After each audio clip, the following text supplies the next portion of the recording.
Folks, Black Star Network is here. Hold no punches! I'm real revolutionary right now. Black power. Support this man, Black Media. He makes sure that our stories are told. Thank you for being the voice of Black America, Roland. Stay black. I love y'all. All momentum we have now, we have to keep this going. The video looks phenomenal. See, this difference between Black Star Network and Black-owned media and something like CNN. You can't be Black-owned media and be scared. It's time to be smart. Bring your eyeballs home. You dig?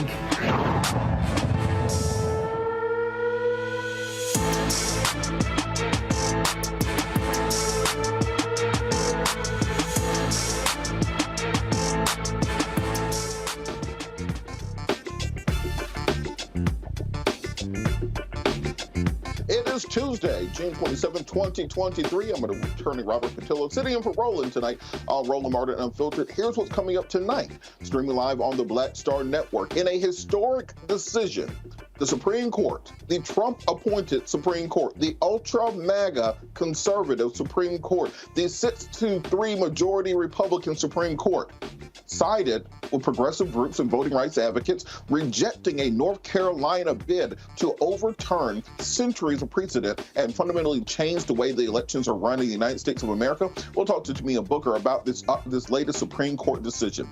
Also, today on Good Morning America, there was an exclusive interview with Ralph Yarl, a Missouri teenager who was shot after mistakenly entering the wrong house to pick up his siblings. We will show you the interview and we'll describe what happened on that horrific night.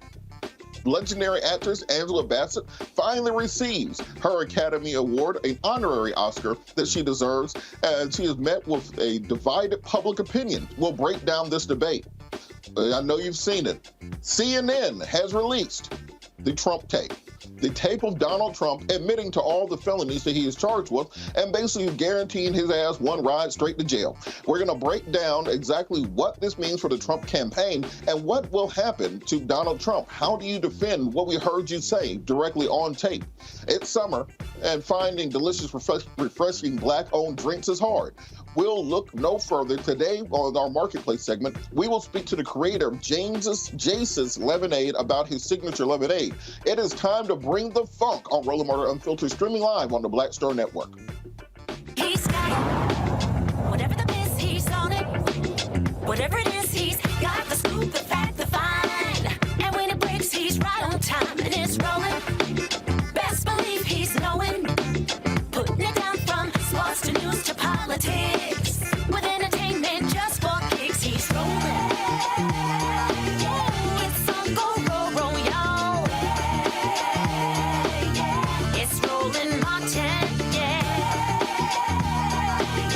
Rolling with Roland now. He's funk, he's fresh, he's real, the best, you know he's Roland Martin now.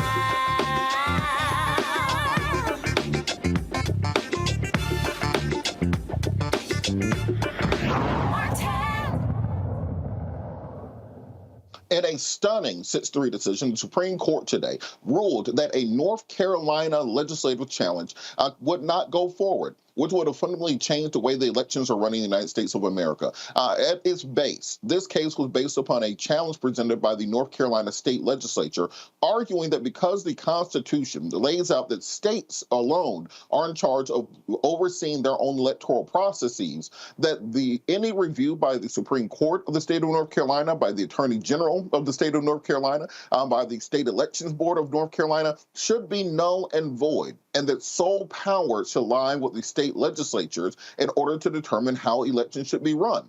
The Supreme Court rejected that argument. The reason this is significant is because over the course of the last 15 years or so, Republicans have concentrated on consolidating power in state and local offices. During the Obama administration, Republicans won 1,044 elections nationwide, taking over state legislatures across the country.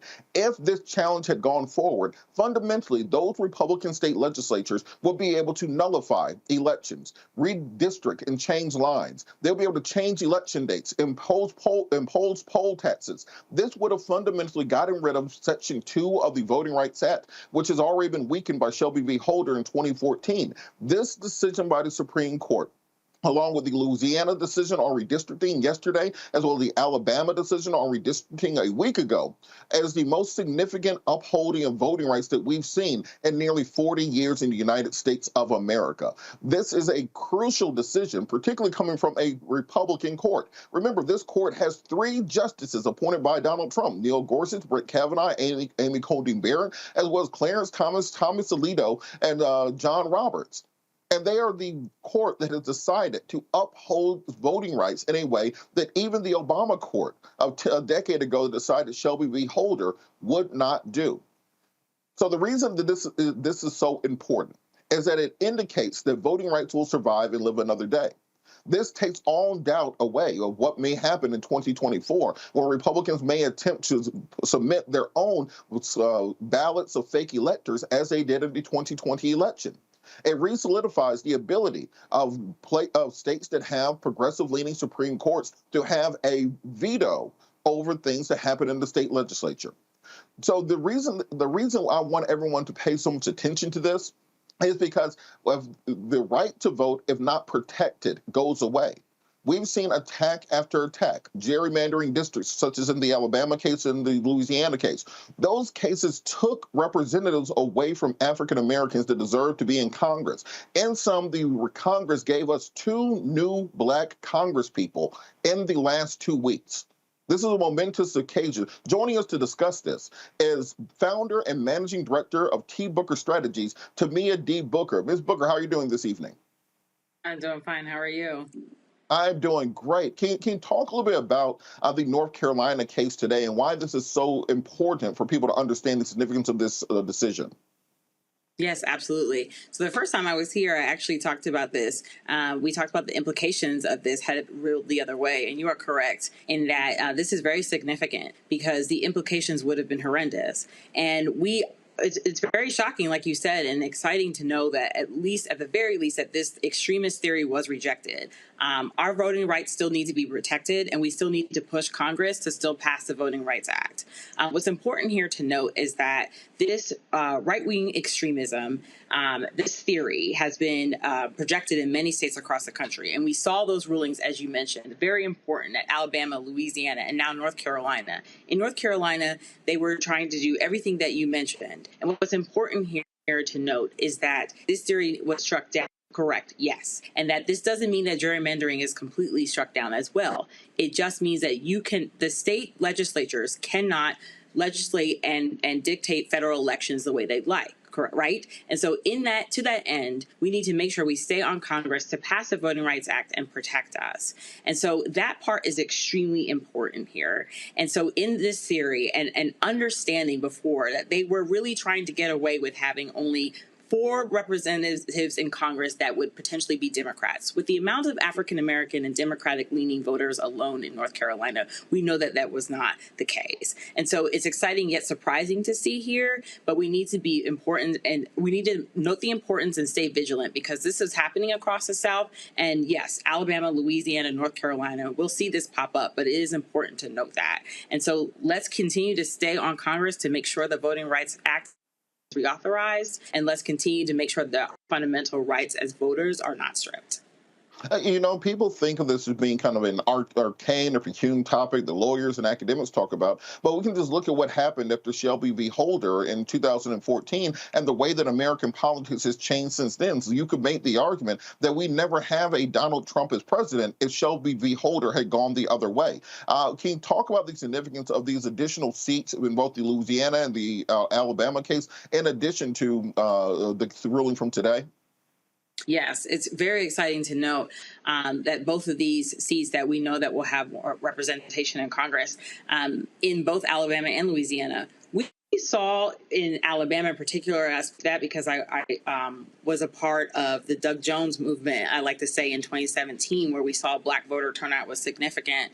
And in Alabama, where I worked on a campaign there for mayor, there is a significant Black voter population down there, and to have a state like that with only one representative in Congress, and to see how those gerrymandering was insane to just see. And so it's important when you think about Congress as a whole, and when we are frustrated with many things that are not passed legislatively, we know most likely these two seats that will be drawn will be Democratic seats. That changes how Congress will be, right? Like, we have a very slim majority in Congress right now. We have a Republican-led Congress who barely could get along, right? We saw how many times it took for them to even support a speaker. So when we think about our next congressional session and where we will be as a country, these two additional Democratic Black seats are very significant in how we will change our country. And so it's important when we think about the right to vote and making sure we are out here voting and how we can change many things for us. And so that is why both of these seats are very important. And that's why what is happening in North Carolina is also extremely critical. So it's exciting to see both in Alabama and Louisiana. There are a lot of people down there that have been working on voter turnout and engagement, and to see that we will have some more representation there, and Black representation. And who knows what that will bring as the years come, as there could possibly be even more congressional seats drawn there.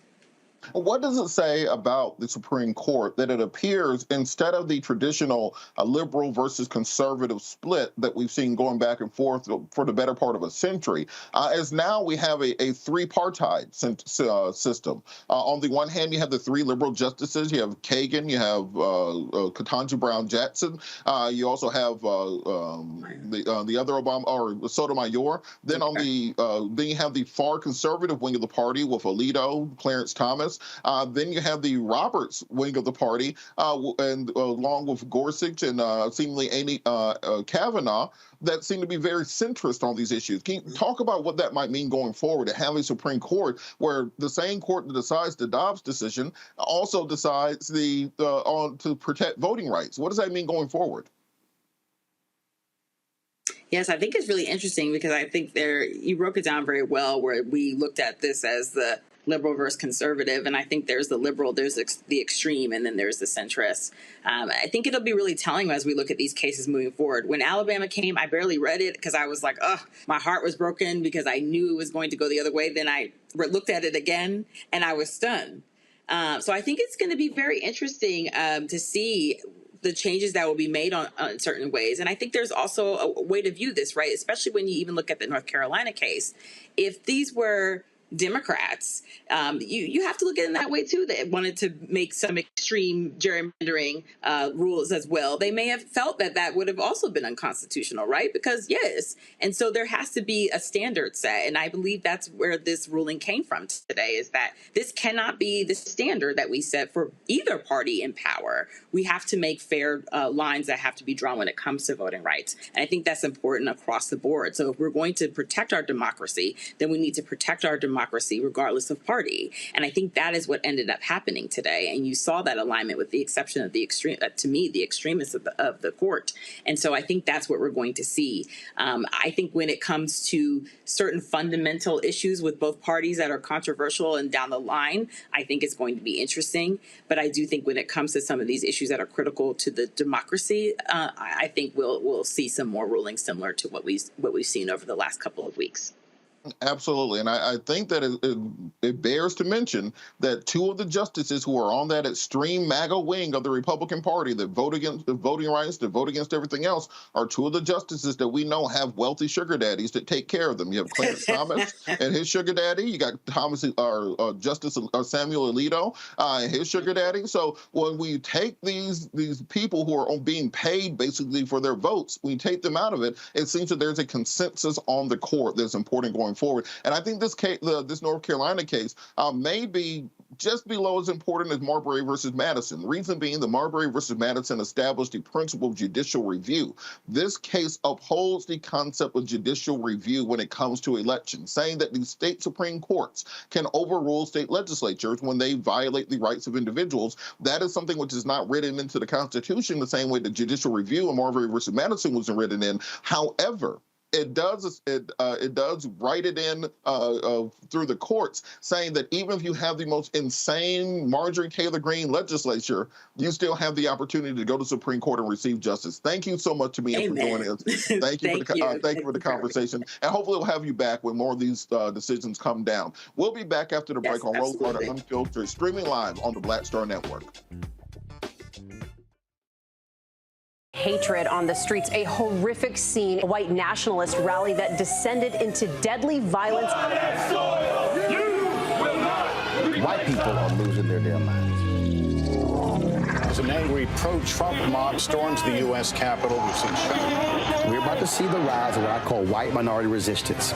We have seen white folks in this country who simply cannot tolerate black folks voting. I think what we're seeing is the inevitable result of violent denial. This is part of American history. Every time that people of color have made progress, whether real or symbolic, there has been what Carol Anderson at Emory University calls white rage as a backlash. This is the rise of the Proud Boys and the Boogaloo Boys. America, there's going to be more of this. Here's all the Proud Boys, guys. This country is getting increasingly racist in its behaviors and its attitudes because of the fear of white people. The fear that they're taking our jobs, they're taking our resources, they're taking our women. This is white fear.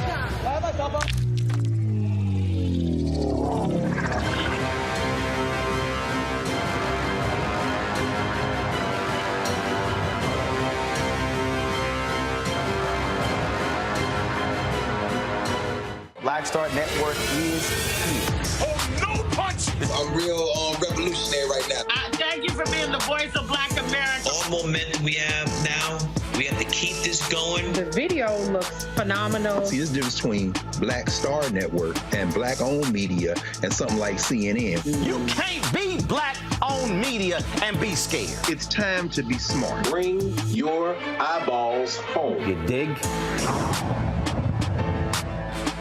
Me, Sherry Shepard, with Sammy Roman. I'm Dr. Robin B., pharmacist and fitness coach, and you're watching Roland Martin Unfiltered.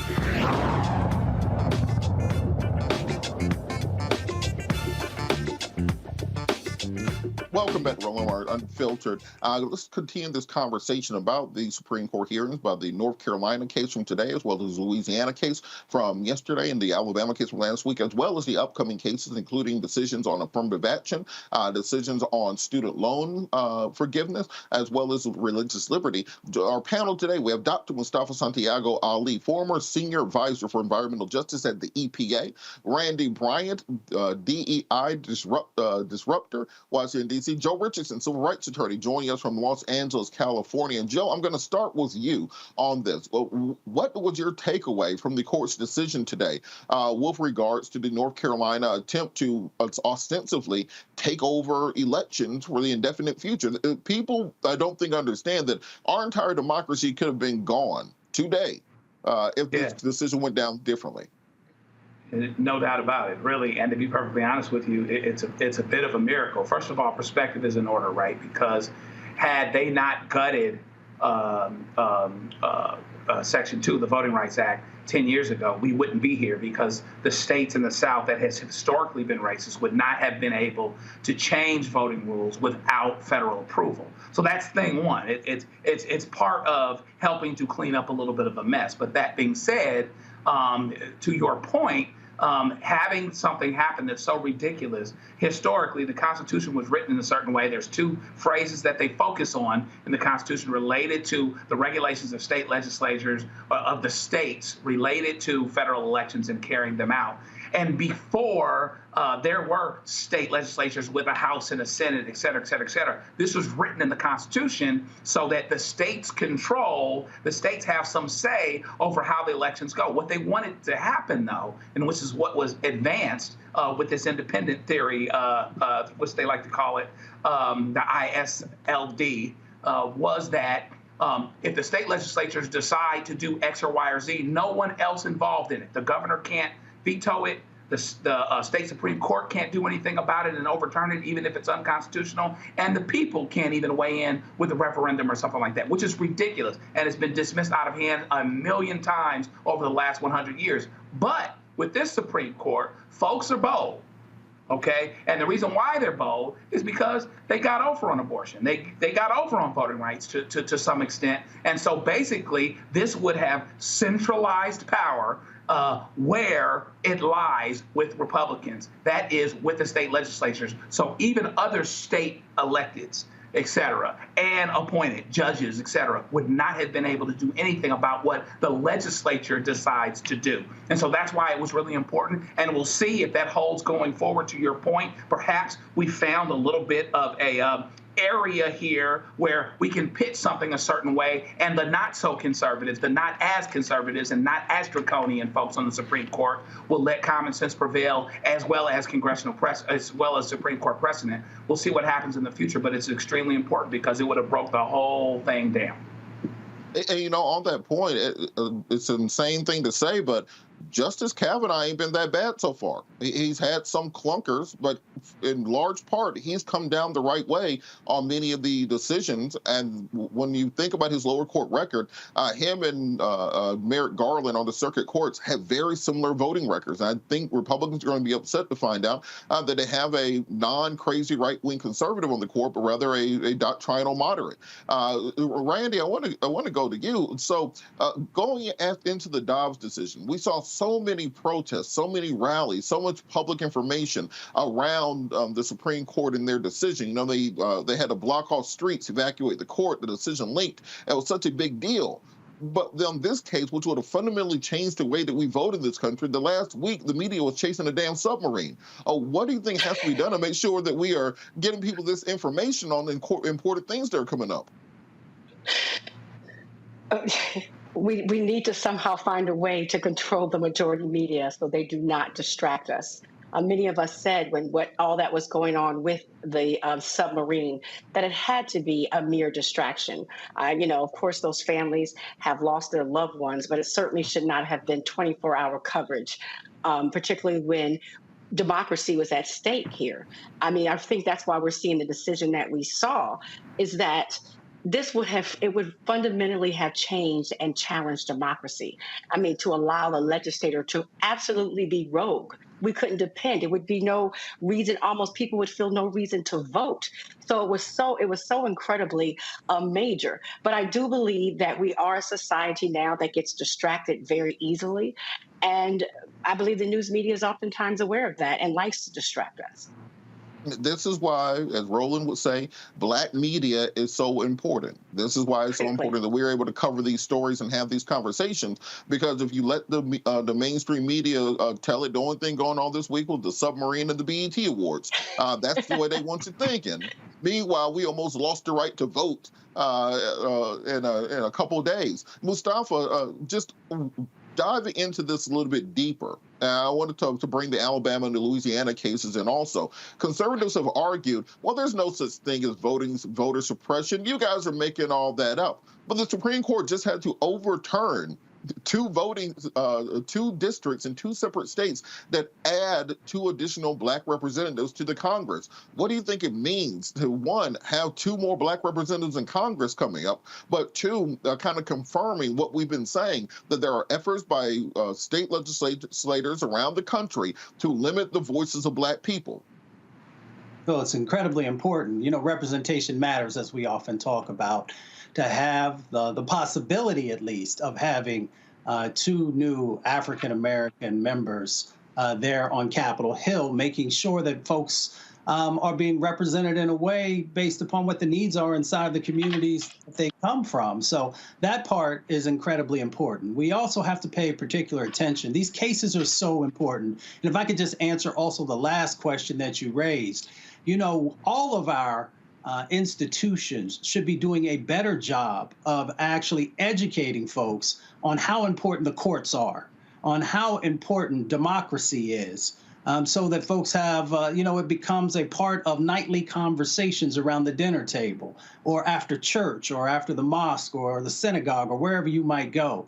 And when we don't do that, we create these opportunities for nefarious individuals to begin to continue to chip away at democracy. And that's exactly what we've seen going on with these cases that were moved forward. And now that the Supreme Court has ruled in the affirmative in helping to, continue to protect voting rights, if you will. I'm glad that you raised Marbury versus Madison, because it's really about checks and balances. And when we don't have those checks and balances, then we know that democracy is going to continue to crumble. I mean, we should just have to be real about what's been going on. And that's why we have to get engaged. And that's why we have to make sure we're raising our voices. And that's why we also have to educate the next generations of litigators, because this is not the only time that we're going to have to fight these fights.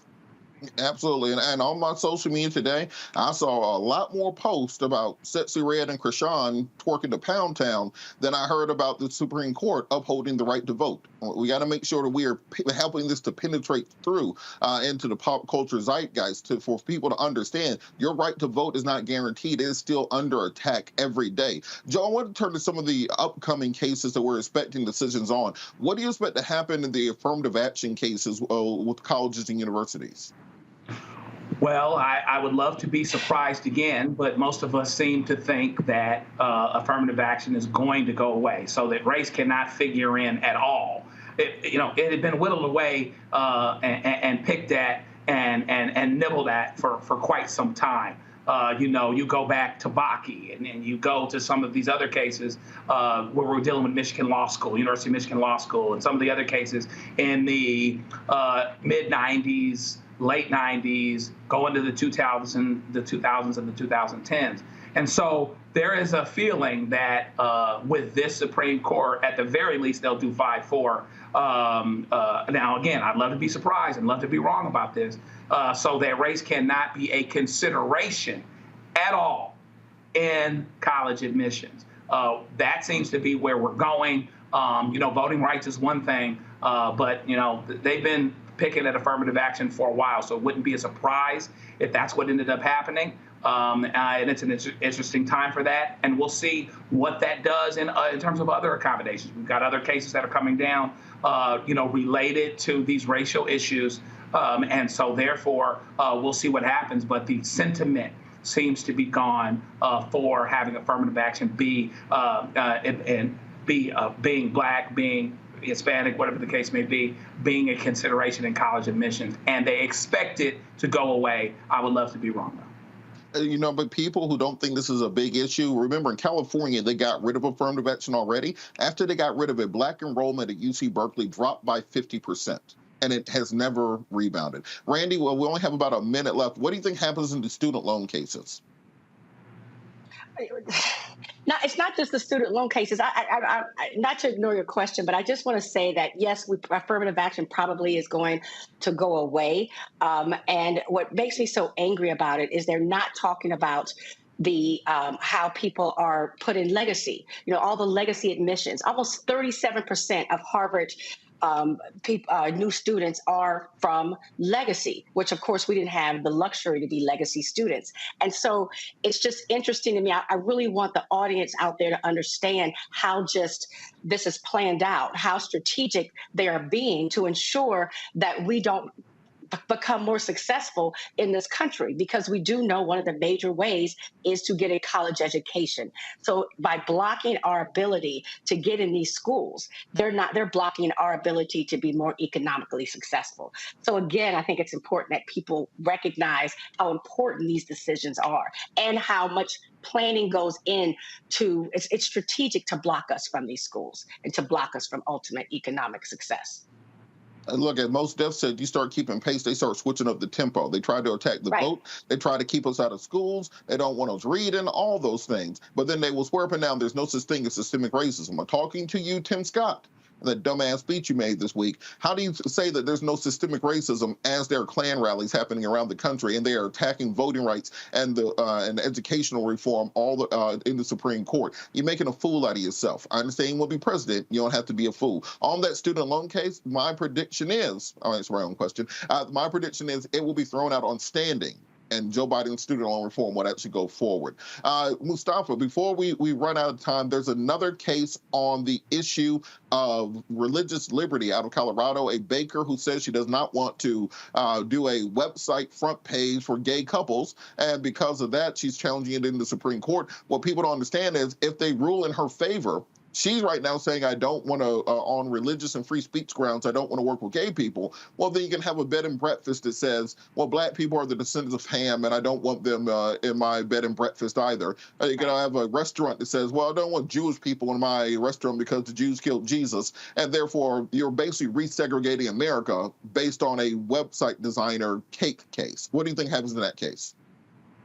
Well, I'm hoping that they, have the forethought to make sure they understand how this will impact all kinds of folks across the country, as you just laid out. So I'm hoping that the ruling moves in a positive direction, and they rule against the lady who brought this forward. It's always interesting. They try to use gay cases because they know there's still a resistance to that in many communities. But they realize, they hope you don't realize on the backside there's a Trojan horse of resegregation taking place. They're trying to resegregate the voting booth, resegregate colleges, and resegregate all of American society through these Supreme Court cases. We're going to talk more about this and other stories after the break. You're watching Roland Martin Unfiltered, streaming live on the Black Star Network. We'll be right back. My early days on the road, I've learned, well, first of all, as a musician, I studied not only piano, but I was also drummer and percussion. I was all city percussion as well. So I was one of the best in the city on percussion. There you go. Also studied trumpet, cello, violin, and bass, and any other instrument I could get my hand on. And with that study, I'd learned again what was for me. I learned what it meant to do what the instruments in the orchestra meant to each other in the relationships. Right. So that prepared me to be a leader. That prepared me to lead orchestras and to conduct orchestras. That prepared me to know, to be a leader of men, they have to respect you and know that you know the music. You have to be the teacher of the music. You have to know the music better than anybody. There you go. Right, so you can't walk in unprepared.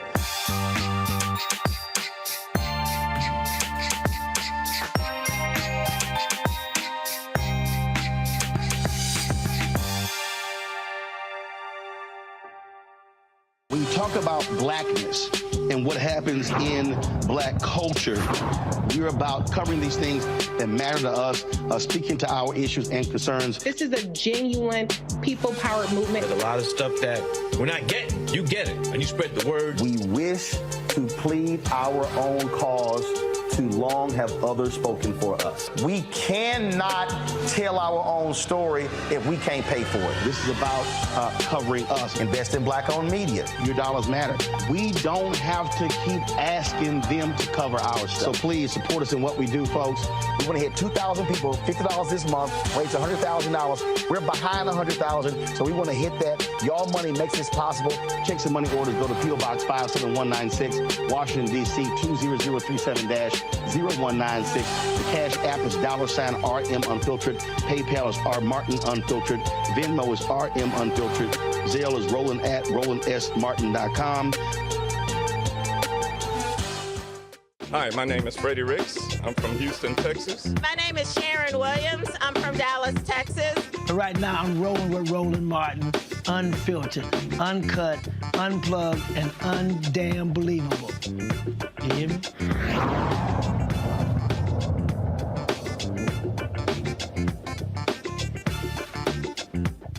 You may remember the case of the Missouri teenager who was shot for going to the wrong home in order to pick up his siblings that were attending an event. In an exclusive interview with Good Morning America anchor Robin Roberts, Ralph Yarl described what happened the day that he was shot in the head for mistakenly going to the wrong house to pick up his siblings. To the driveway, I walk up the steps, I ring the doorbell. I see 3 different cameras. Like one looking at the driveway, one on the porch. As far as I know, I didn't know their family at all. Like I had never even seen their friends or their parents before, so maybe this is their house. I'm just on the porch. So then I hear the door open. I see this old man And I'm assuming, oh, this must be like their grandpa. And then he pulls out his gun. And I'm like, whoa. So I like back up. He points it at me. So I kind of like brace and I turn my head. Before that, I'm thinking, there's no way he's actually gonna shoot, right? The door is even open. He's gonna shoot through his glass door and glass is gonna get everywhere. Then it happened. And then I'm on the ground. I fall on the glass, the shattered glass. And then before I know it, I'm running away, shouting, help me, help me. I was bleeding from my head. I was like, how is this possible? Like, I've been shot in the head. Had you ever seen that man before? Never. Were there any words that were exchanged before he shot you? He only said 5 words. Don't come here ever again. There are a lot of things that are going on inside my head that aren't normal. I've been having headaches, trouble with sleep, and sometimes my mind is just foggy. Like, I can't concentrate on the things that would be easy for me to do. You're looking at a kid that took the SAT when he was in the 8th grade.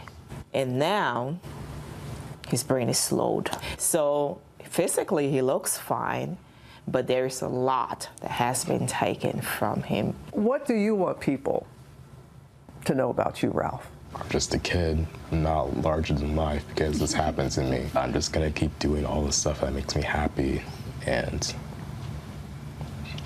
just living my life the best I can. What is justice to you in this case? Justice is just the rule of the law, regardless of race, ethnicity, and age. He should be convicted for the crimes that he made. I am past having any personal hatred for him. He should suffer repercussions because that is what our society is made of.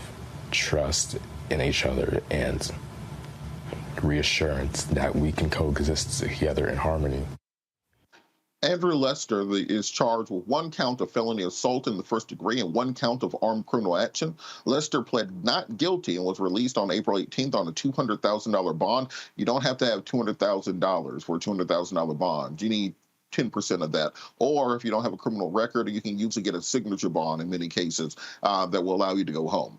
His preliminary hearing is scheduled for August the 31st. I want to bring the panel in on this. Randy, what do you think it says that this young man who has gone through this tragic activity still has faith in our system to get things right? And then you hear someone like Donald Trump, when he gets in trouble, he says, the whole system's rigged, everybody's against me, this is a witch hunt. What does it say to me of the maturity and the poise of this young man and this family in this tragic situation?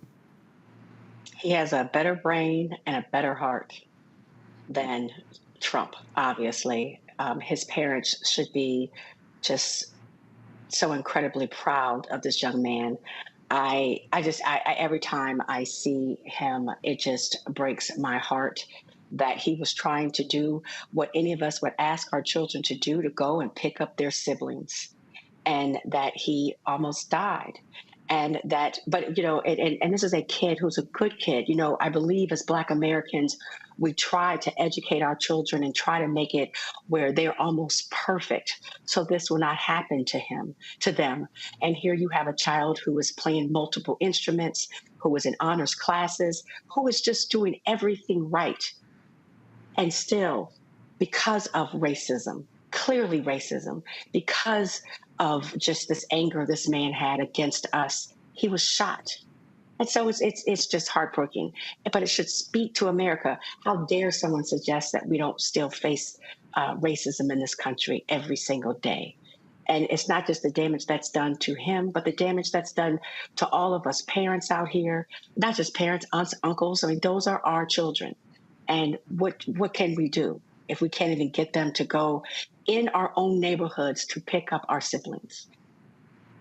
Mustafa, you know, right after Trayvon Martin died, with my law firm, we started doing a lot of those seminars where we talk to young Black boys, you know, how to respond to police officers, how to interact with them, you know, pull your pants up, to take the headphones out, say yes, sir, no, sir, be cooperative, you know, don't be argumentative and those sorts of things. And then Tamir Rice happened, and I stopped doing them.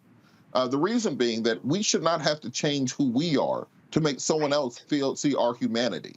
The onus should not be on us to fit this Leave It to Beaver perfect version of the upstanding Negro in order to receive justice in this country, or even just basic human and civil rights. The onus should be on the society to change, to see the humanity in all of us, not this idea that if you speak a certain way, walk a certain way, talk a certain way, etc., that somehow you have a lesser level of rights in America. What do you think has to happen in order for people like Mr. Lester to understand and see the humanity in young black men, not simply this caricature presented to them by Fox News and conservative media?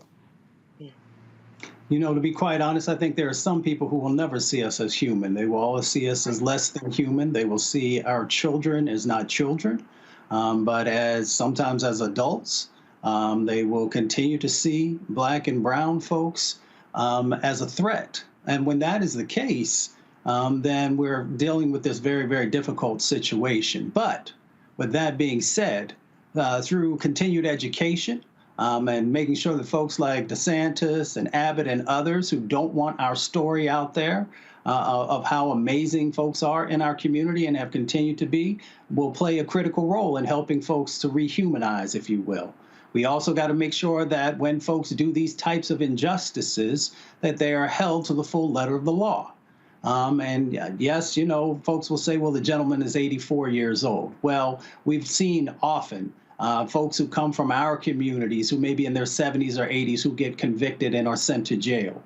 So there has to be accountability, and I appreciate the young brother Ralph Yarl talking about accountability and making sure that there is equalness in that accountability for everyone who's inside of our country, but also that we should find a way to live in harmony with each other. And if we can't find a way to live in harmony, at least being able to respect each other. Absolutely. And Joe, you get the legal question on this one, because often in these cases, it's a officer-involved shooting, so there's civil justice from the city and settlements, etc. But this is just an individual person who violated civil rights of Mr. Yarl in this case. What other remedies may be available to him and his family, particularly given the lifelong trauma and potential injury that he has suffered, even if it's just psychological? This will affect him for the rest of his life. Practically speaking, you need a pocket, right? And so, you know, Gwen Guthrie said there's no romance without finance. So if something that happened where the police are potentially involved, where it happened, where a public entity can be looped in, you're suing the public entity. In this particular case, you're suing the individual. If the individual's a homeowner, you're probably coming after his homeowner's policy, but what has to happen is that has to be considered, and maybe the charging, I forget what they're charging them with, the charging helps with that, helps or hurts, because when something is considered intentional conduct, a carrier may not want to deal with it. But if it's a negligent situation, then perhaps they can hit that particular policy and get a recovery that way. But the only defendant would probably be the individual himself. And therefore, if he's a homeowner, then maybe something can happen. If he's got some money somewhere, maybe something can happen. But at his age, if he's got things in wills and trusts, et cetera, and therefore he was potentially judgment-proof without something that allows him to connect to a policy that he has, then he would be out of luck in terms of collectability. I think that's a really important point, because at the end of the day, you know, you can sue somebody and be awarded a judgment for $1 million, billion, trillion, quadrillion dollars. If they ain't got it, they ain't got it. And so, as you said, often we see people try to move assets to relatives in cases like this, give the house away to his daughter or some other relative, sign over his pension, those sorts of things, so that there'll be nothing that can come along. So I'm hoping that the Yarl family is getting the proper legal counsel necessary to help protect them and potentially salvage any sorts of settlements that can take place. Randy, just back to you quickly. When we talk about this young man and we talk about this situation as tragic as this, and we saw throughout this spring over and over again, a cheerleader shot for pulling on the wrong car door, a woman turned around to somebody's yard and they started shooting at them. What policy-wise can be done so that maybe a 84-year-old man who maybe doesn't have it all together mentally, who probably doesn't even have car keys now, can still have a gun? What can we do legislatively to help curtail these issues? gun control. I mean, we need to do gun control, and not where everybody can have a gun regardless of age, mental health, and they can go anywhere they want to go. I mean, someone I know in my family, once people are reaching a certain age, we start to get them tested and have sometimes to take their ability to drive away because they're not making good decisions. But the fact that he can still have a gun is sad. And I know people, get really uncomfortable about having these guns. But if that man had not had a gun, Ralph would not be shot. And gun control. And wouldn't it be interesting when we do these mental checks on people if we did some of those racist bias tests that they do on police officers? That'd be quite profound to me. I know I can't imagine anybody would ever allow that to happen, but that there are gun-toting. I believe this man was an open racist. It's terrifying already for us to live as Black Americans in America, and it has become increasingly so lately. You're absolutely correct, and I'm hoping that maybe at least we can get red flag laws on the books so crazy people don't have guns. That just seems to be reasonable. I'm a pro-gun person. I'm a big fan of guns. I got a bunch of guns in this room right now. But maybe crazy people shouldn't be allowed to have them. If you're too old to drive a car, maybe it should take your gun away. Just putting that out there. We're going to keep talking after the break. You're watching Roland Martin Unfiltered, streaming live on the Black Star Network.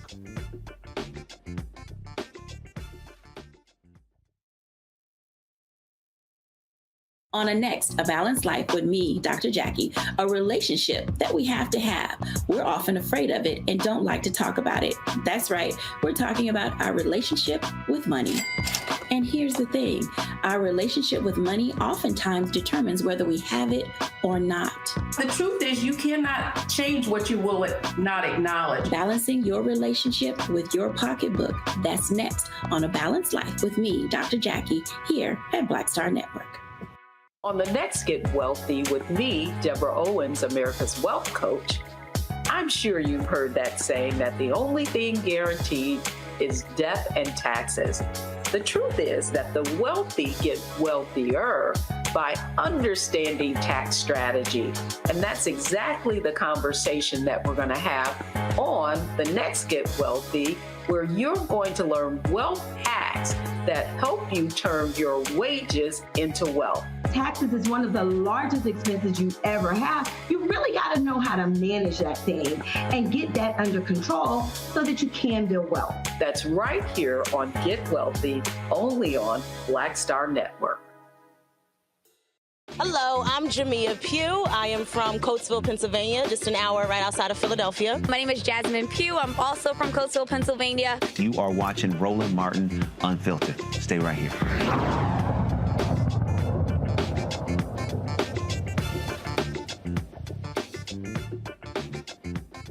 Legendary actress Angela Bassett will finally get the Oscar she deserves, but the public is divided over the honorary Academy Award. To celebrate her decades-long career and exceptional performances, the Academy of Motion Pictures, Arts and Sciences will give Bassett an honorary Oscar in November at this year's Governor's Award. This achievement follows her contribution to the 30th anniversary of What's Love Got to Do with It and her performance in the Marvel movie Black Panther: Wakanda Forever as Queen Ramonda. Many people are expressing their disappointment on social media that Angela Bassett did not win an Oscar for her stand-up performance in the 2021 film. Some say it is long overdue, while others question the decision.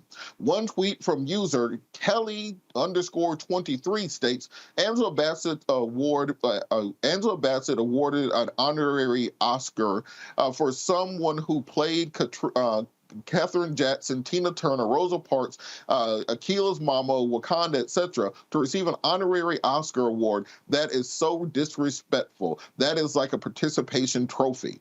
Another tweet from user Jess Vision reads, they could have done this for Jamie Lee Curtis and gave Angela Bassett or Stephanie Hugh the Oscar they deserve. The public response to Bassett's honorary Oscar raises questions about how winners are selected in the film industry. We'll start with you, Mustafa, on this.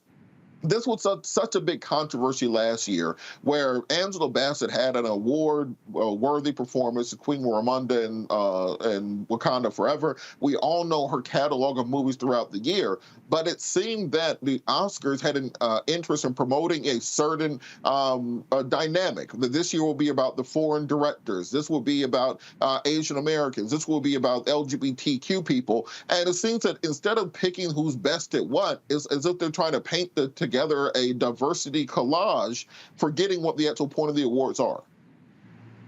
Well, you know, we got to look at the system. So first of all, let me say, I think that making sure that Angela Bassett is being honored is not necessarily a bad thing, because she has been an incredible actress.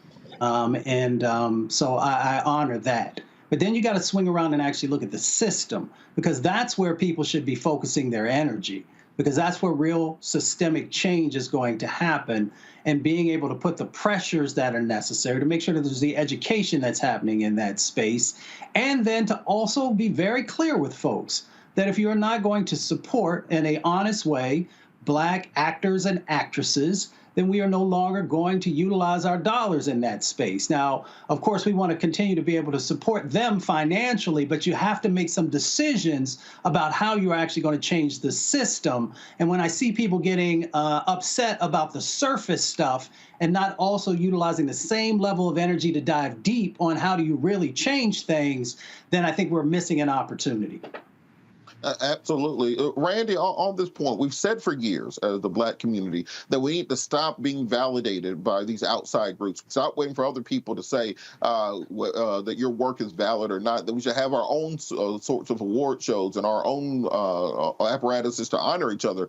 But then Patti LaBelle gets up at the BET Awards and forgets all the words to the Tina Turner song.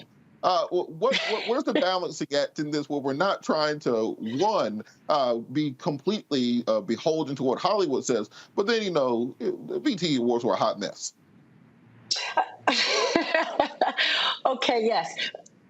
First, let me deal with the Oscars. Oscars so white. It hasn't been that, just been a few years since we had a campaign to try to, to highlight the way that we are not winning these awards that we rightfully should win. I do believe that we should have our own award shows. I believe that it will exhaust you if you are looking for validation from the majority white culture, right? Because we don't seem to get it. And it is almost like a consolation prize that the Queen, Angela Bassett, is being given kind of this, it does seem like a ribbon, like, here you go, let's give you something, without honoring the specific work that she did in movies that we know that she deserved an award. It just seems like just let's pacify her. We can do better. We can have award shows that aren't reflective of the BET Awards. I know that so many people were disappointed in. I did not see it. The clips I've seen, they were not quite honorable and not what I'd like to see, although I do know that they were trying to honor hip hop and go 50 years through that. But I think those are two different subjects. Just because the BET Awards weren't where they should be, we have done some magnificent, beautiful, classy award shows. And we just may have to seek that out. At the same time, though, oftentimes when actresses and actors, when they get their awards, they are given even better parts and they are able to earn more money. So they are somewhat beholden to playing in the system, playing within the system that pays them and feeds them. So I believe they have to do both. Which Queen Bassett has typically done. We do see her come to our award show. She's not one of those stars that has been away from the Black community or walked away from the Black community. She's still very immersed with us. But I do believe that we need to have something that continues to uplift us. Or I think we know, as people going to work day to day, it kills pieces of your soul when you are not rightfully given credit for the work that you do. Absolutely. And Joe, kind of on this same point, I think people forget this. So somebody can find that picture of Angela Bassett and Jamie Lee Curtis. Angela Bassett and Jamie Lee Curtis are about the same age. And Angela Bassett still looks the same as she did in 1993. I think she should get an award a couple of times a week just for that. Just the Melanin Award She should get the Melanin Lifetime Achievement Award every time she walks out the house. Let's just establish that from the beginning. That's why when they say black don't crack, they are talking about Angela Bassett and Tina Turner and Eartha Kitt. But on this idea of getting this outside validation from these people, the Academy or whoever else, why do you think it is that black actors, after being snubbed and disrespected for so long, even still deal with this? I'm of the mind that Angela should just say, look, thank you and all, but y'all can keep it. I don't need it. I don't want it. What y'all say means nothing to me. Why did we still put ourselves through it? It's like Urkel on Family Matters. Laura keeps telling you no, and you just stalk her for like 5 or 6 seasons. Creepy in retrospect. But why do you think we still keep going back? Oh, I mean, there's a couple different ways to look at it. First of all, I would rather her have a real Oscar. She absolutely deserves it. One that is for her, her being acknowledged as the best in a category. I don't want to Brother Mustafa's point, make this honorary any less real. I don't think that that's a bad thing. But yeah, she could have won the Oscar for Wakanda Forever. She could have won the Oscar for her Tina Turner role. I'm still talking about that. And to be honest with you, I really don't like watching it because she did it so good. Because you knew Ike was going to do something to her, and you were hoping that she would get away. And you knew how the movie was going to come out. Now that's acting. You know what's going to happen, and you're still scared to watch it. But in any event, money's green. And so because of that, even though she can't rise or fall on the feelings that are projected to her by the Oscar folks. And so, yes, to be celebrated from our own is a huge thing and a wonderful thing. But it also takes you to another level if you have recognition all the way across the board when you deserve it. If you deserve it, why not? And, it's not even so much about them being in this category or that category. Listen, if you got crossover appeal, you in a movie that made $300 or $400 million, and you are the best actress, you should be acknowledged as such, regardless of who's doing the acknowledging.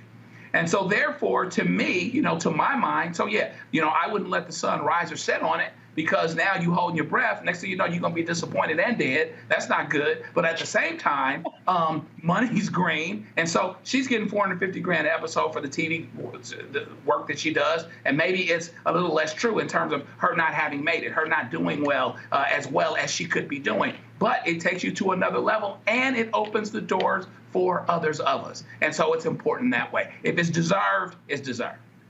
Miss Bassett, if you need appreciation anytime, if you don't want to worry about the Oscars, the Academy Awards, my Instagram is ROBERT. Oh, sorry. Mustafa. So we keep doing this song and dance. It seems like the Oscars started with the Oscars So White hashtag, and then they wanted to overcorrect for that. Then they wanted to go significantly in the other direction. Do you think it cheapens these awards when they're kind of setting out with an agenda as opposed to just awarding it to whoever did the best job that year?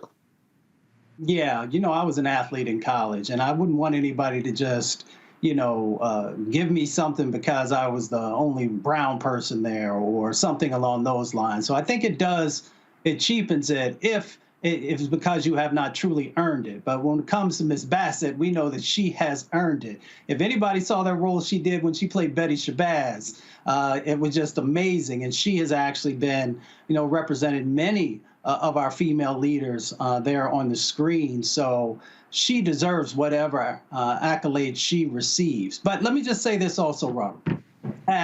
In our minds, the NAACP Image Awards or other awards like that should be on the exact same level as the Oscars when you look at the quality that we bring forward. So one, we should make sure that we're honoring our own, but at the same time, we can compete on this other platform as well, and folks just have to be able to honor that. So kudos to Angela Bassett for all the amazing things that she continues to do.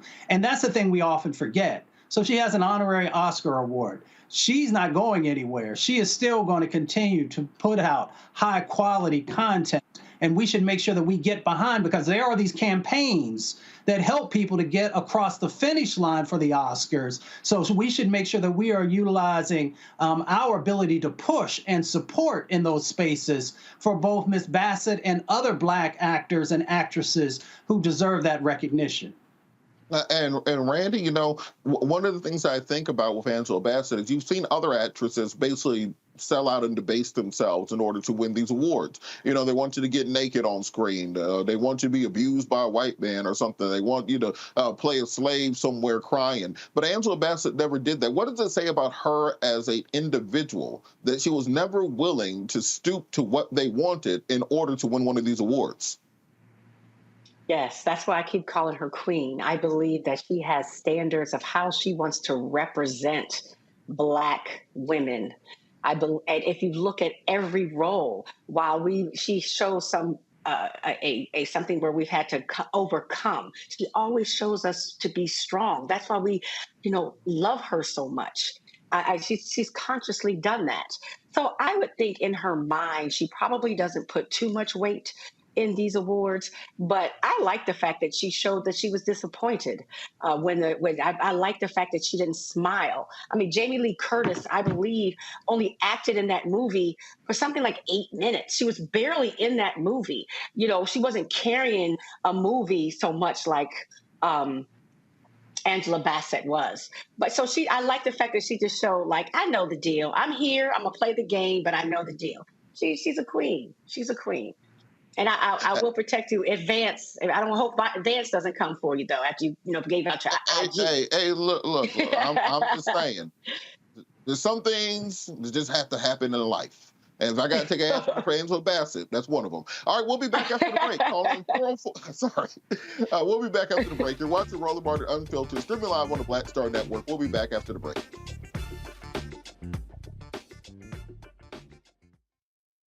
Up next on The Frequency with me, Dee Barnes. She's known as the Angela Davis of hip-hop. Monet Smith, better known as Medusa, the gangsta goddess, the undisputed queen of West Coast underground hip-hop. Pop locking is really what indoctrinated me in hip-hop. I don't even think I realized it was hip-hop at that time. Right. It was a happening. Mm-hmm. It was a moment of release. We're going to be getting into her career, knowing her whole story, and breaking down all the elements of hip-hop. This week on The Frequency, only on the Black Star Network. Next on The Black Table with me, Greg Carr. Succession. We're hearing that word pop up a lot these days as our country continues to fracture and divide.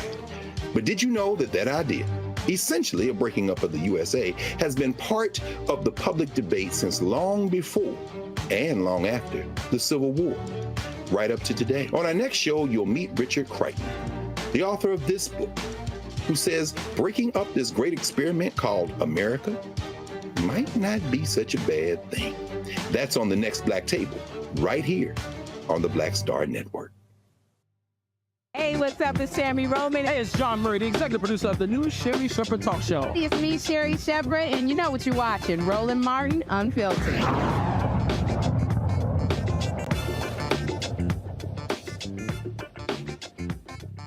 Last night, we saw a political bombshell as the tape of Donald Trump talking about the classified documents at his Bedminster Golf Resort that was mentioned on page 15 of Jack Smith's indictment against Donald Trump, the 37 felony count indictment that came down earlier this year.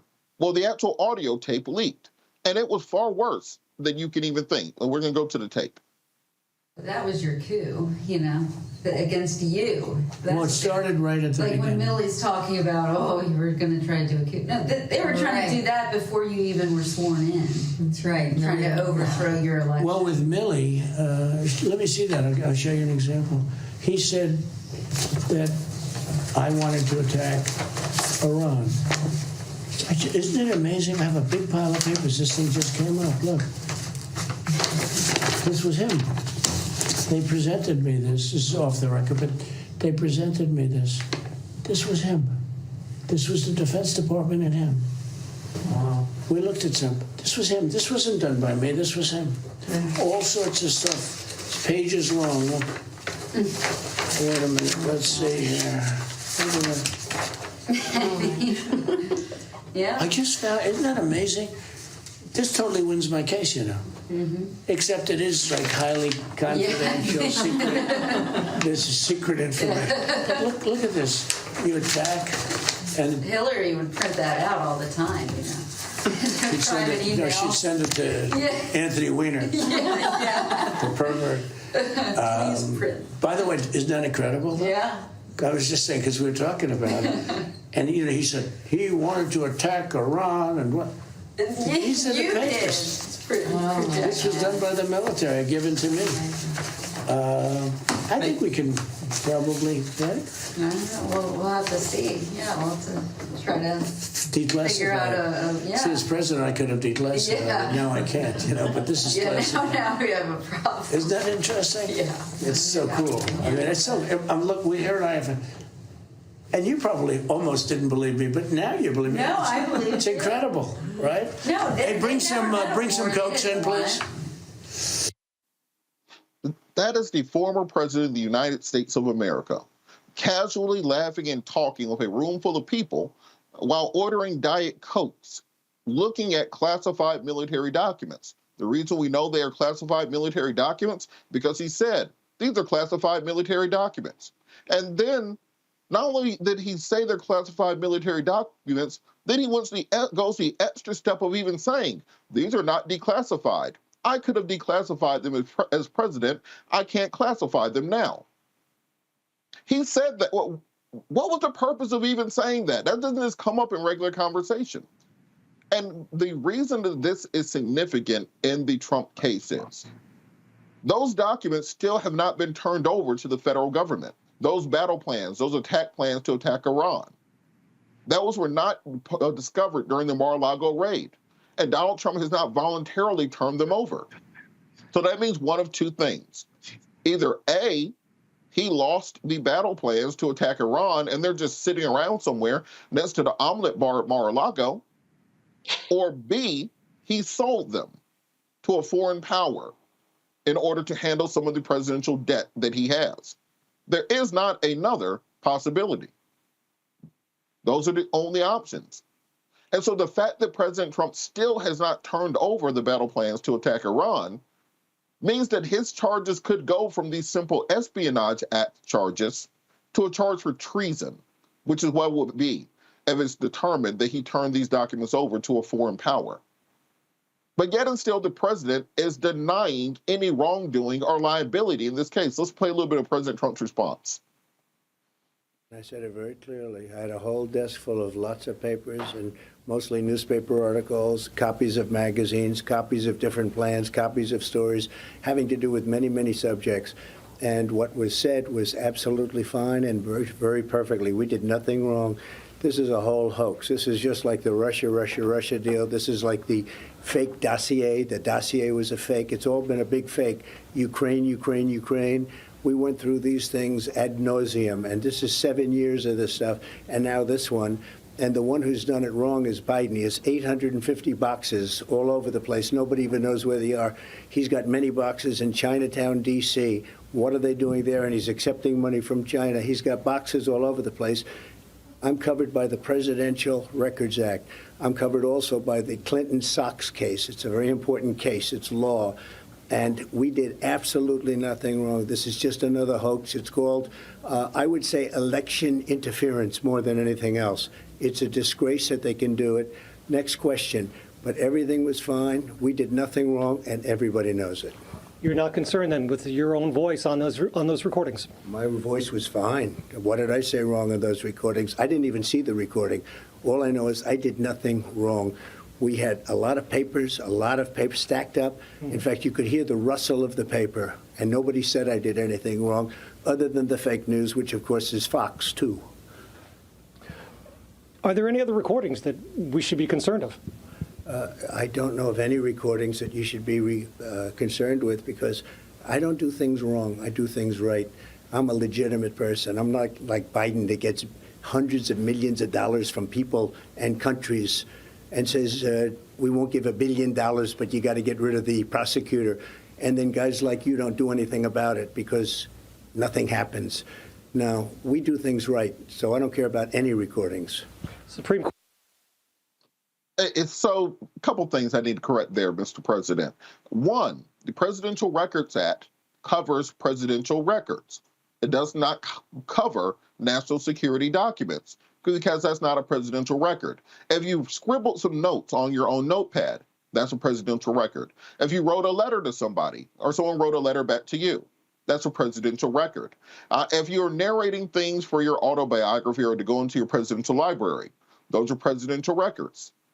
The battle plans to attack Iran are not presidential records. Secondarily, the Espionage Act. Let's just say everything President Trump says and those documents are not classified. He declassified them as president. The Espionage Act was written in 1917. We started classifying documents in the 1920s. The Espionage Act does not have anything to do with classification. It simply says if you have national security documents in a place that they're not supposed to be at, you have violated the Presidential Records Act. Indeed, it can be said that Jack Smith went soft on Trump because there are more charges he could have brought against him for this same action. Joining us to talk about this and have this discussion about what Trump's possible defenses could be to him admitting on tape to everything that he did, we have conservative commentator Ms. Mikhail Barthelemy. Mikhail, how are you doing today? How you doing? I keep freezing up here. Thank you for inviting me, I was going to call you Roland. Robert. Well, thanks so much for joining us. You wrote a whole book on President Trump, but even as a Trump supporter, can they at least admit that he seems to be in a pretty significant amount of trouble here? You know what? Ever since President Trump came down that escalator, he's been in trouble by the people that want to take him down. I mean, hoax after hoax. We have basically seen a nothing burger out of every single thing that they've thrown at this president, and every single time he's come out clean. I mean, everything from, let's see, I wrote it down, everything from the Steele dossier. Okay, remember that? The Russia hoax and that Donald Trump was a Russian agent. How did that pan out? Okay, number two, the lab leak theory was just right-wing conspiracy theory and the Trump lie, the Hunter Biden laptop story. Now, right now, this particular incident that happened with this recording, however this came out, we don't understand or even heard the entire context of this recording. We don't know, okay, exactly how the entire thing played out. Now, we heard those snippets, but we do not have the context. But we did have President Biden on stage with foreign agents, a foreign president, an Indian president on stage saying that he has sold state secrets and other important things. So real quick, that requires context. President Biden was speaking to Modi, the Prime Minister of India. He discussed the exchange of ideas between countries, and he was making the point that to allies, there have been various transactions that have taken place to improve the lives and the military technology of those countries, particularly countries like India. So it's not that he said I was selling state secrets and that I had secret documents that I sold to people. It was during a conversation with heads of state. But on this point about not knowing the context around these documents, under what context is, hey, I have the plans to invade Iran. They're classified. I could have declassified them, but I didn't. What context belongs around that? The entire day, okay? The entire day of everything that took place. We did not hear the entirety of the recording. Not to mention, again, let's go back to President Biden, okay? He did say that he sold secrets and a lot of important things. I don't think that was out of context, Robert, because I think that it was a Freudian slip. Look, right now we have the Hunter Biden investigation going on where it's been shown that Hunter Biden has been on the phone texting, okay, about saying that he has his father with him right now, and he's demanding $5 million from a Chinese agent, from a Chinese company. But real quick, on that point, let's assume, but hold on. Let's assume everything about Hunter Biden is correct, that he's a criminal and he should go to jail. How does that help Donald Trump with having these classified documents in Bedminster when they're supposed to be with the National Archives and them still not being located? And my thing is, if it was classified, why is the media releasing it? I mean, we weren't supposed to be releasing classified information. If it is classified, that's what really makes me believe, Robert, that it's a nothing burger, because if it was classified information, why is it being released to the public right now? Well, we're not seeing the actual classified documents. We're hearing Donald Trump talk about having the classified documents. And the fact that he says they're not declassified, because on that tape, he could have very well simply said, well, under the Presidential Records Act, I'm allowed to have these documents. I declassified them as president, so it's okay for everybody to look at it. That's not what he said. So we're going to go to a break. I want to keep this conversation going on the other side, because I want to talk a little bit about the political ramifications around this, because since Trump has been indicted, he's up 5 points in the Republican primary polls. He has a 30-point lead over Ron DeSantis. People like him more every crime he gets arrested for, and that's just a fact. We'll be back after the break. You're watching Roland Martin Unfiltered, streaming live on the Black Star Network.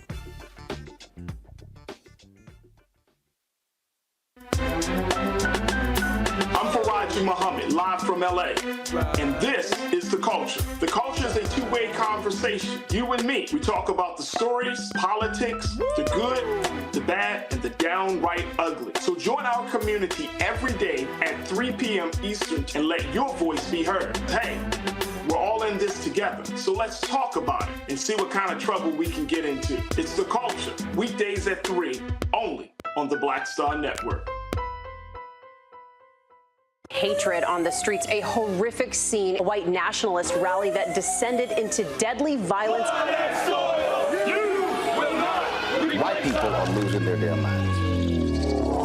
As an angry pro-Trump mob storms the U.S. Capitol, we've seen shooting. We're about to see the rise of what I call white minority resistance. We have seen white folks in this country who simply cannot tolerate black folks voting. I think what we're seeing is the inevitable result of violent denial. This is part of American history. Every time that people of color have made progress, whether real or symbolic, there has been what Carol Anderson at Emory University calls white rage as a backlash. This is the rise of the Proud Boys and the Boogaloo Boys. America, there's going to be more of this. Here's all the Proud Boys, guys. This country is getting increasingly racist in its behaviors and its attitudes because of the fear of white people. The fear that they're taking our jobs, they're taking our resources, they're taking our women. This is white fear.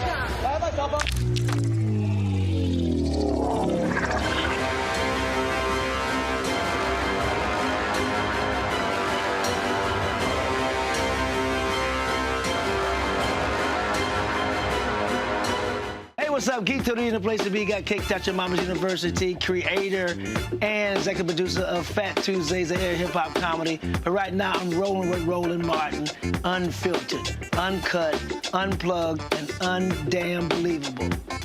You hear me?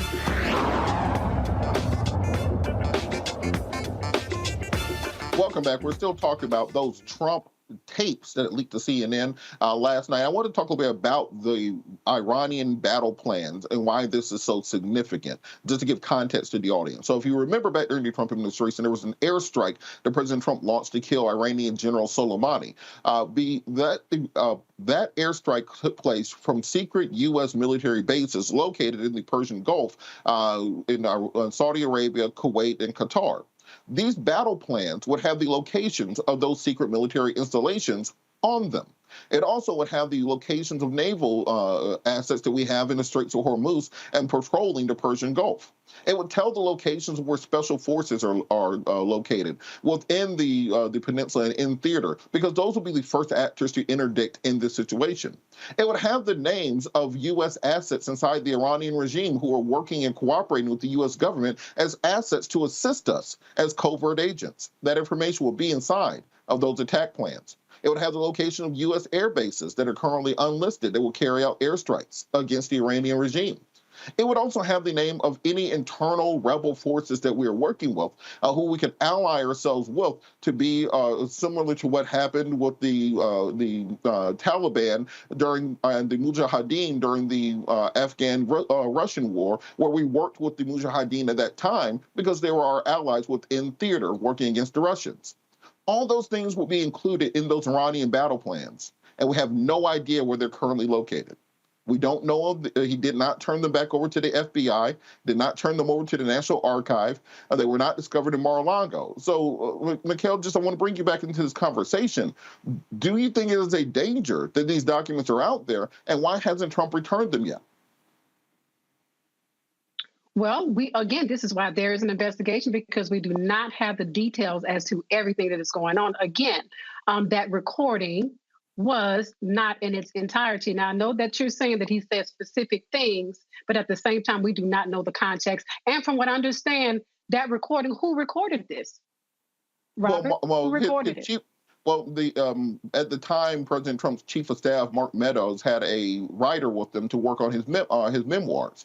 So that writer was recording meetings and following him around, shadowing him in order to have notes ready to help with him with his book. That's why you heard Donald Trump say, this is off the record. He was aware that the person was recording. He was aware that the person was there. This is not there. It wasn't a secret recording and a hidden wire or something. He knew the person was there. He just said, this is off the record. Which I remind people means nothing. So if something's off the record, just don't say it. But go ahead.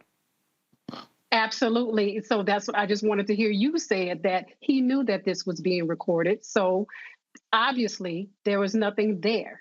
Again, Robert, everything after every mud fight, mud sling, everything that they've thrown at President Trump has turned out to be a nothing burger. What about the Presidential Powers Act? What about everything that he removes from the White House, that it's automatically declassified because he is the president?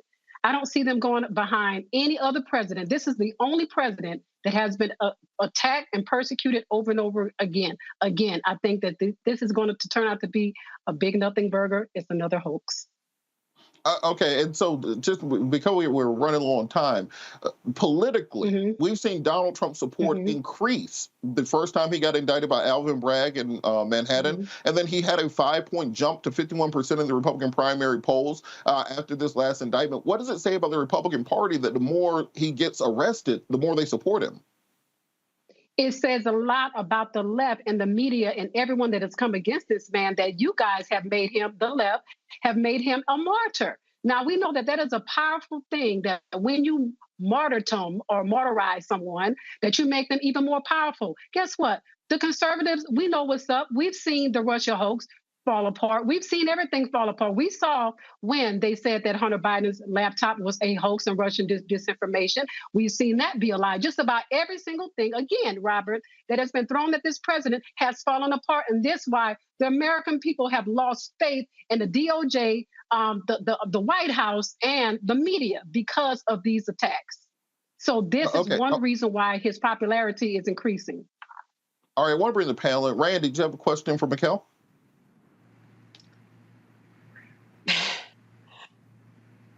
Well, I'll start out with a statement. The sad thing, because we heard what we heard on the tapes. There's no denying that he was sharing that he had classified documents and wasn't supposed to share them. He said it himself. But the problem is the support continues to grow for him, because I believe that people like you have decided to believe whatever he says. So it doesn't matter how much evidence is up against him.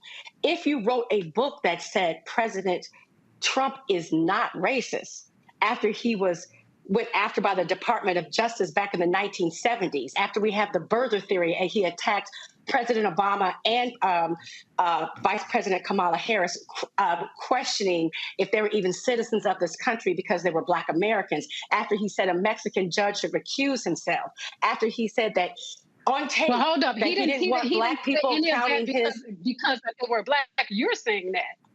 Why didn't he say? Why has he not said? Okay, well, why did he think that President Barack Obama was not born in this country? Why did he say on tape? Why did he say on tape that he didn't want Black people counting his money at his casinos because they were lazy? I mean, where's the tape? Why did the Muslim ban? I mean, like the fact that someone would say, if all the things, if you could say, I choose to support him in spite of, but if someone were to write a whole book that says that he is not racist, I say something? But what that's just can I say something? And you've decided not to believe no matter how much evidence comes out. Randy, let's give Mikkel an opportunity. Let me say something, please. Let me fast forward to the platinum. I want to answer that, Robert. I want to answer that. The platinum plan. What other president, not even Barack Obama, have come up with a plan to assist Black America? He had a plan for the LGBT, but he did not have a plan for Black America. President Trump had the platinum plan. and that was for Black America. That was to increase our wealth by $500 billion according to the Black community with the opportunity zones and all of this money funneled into the Black community. Tell me, what has President Obama done? What has Biden done to Black America besides destroy it? Tell me.